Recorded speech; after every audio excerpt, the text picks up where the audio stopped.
mahalaga ang kalabaw. Ang kalabaw kasi, katuwang ng mga magsasaka. Kailangan din ng kalabaw, lalo sa paghahalaman. Sabi, mahalaga ang kalabaw. Ang kalabaw kasi, katuwang ng mga magsasaka. Kailangan din ng kalabaw, lalo sa paghahalaman.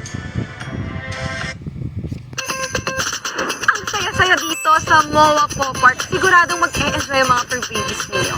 Silipin natin mga fur babies. At maganda rin isama ang inyong mga... Ang kalabaw kasi, katuwang ng mga magsasaka. Kailangan din ng kalabaw, lalo sa paghahalaman.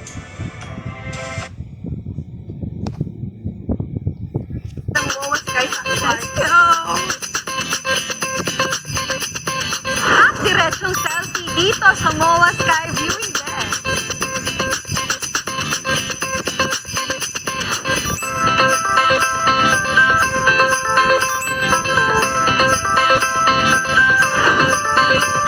At dito ang sentro ng kasiyahan ng buong bansa as we welcome the New Year bilang mga kapuso. Simulan na natin ang biggest...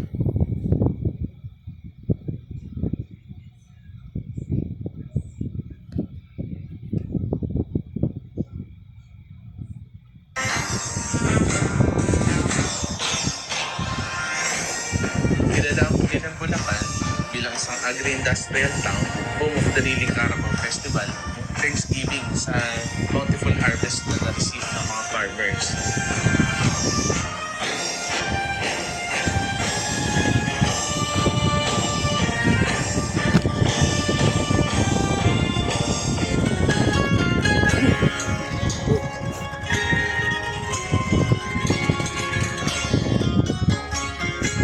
Ito is bagong experience para sa mamamayan ng Bulilan. Ngayon lang namin nalaman na may ride-through pala para sa mga magsasaka at sa mga kalabaw sa McDonald's. Dati ang pumapasok lang dyan, puro magaganda ng sakyan, motor. At isa ngayon, isipin nyo, kalabaw na ipasok sa McDo. Hindi lang siya pang may sasakyan.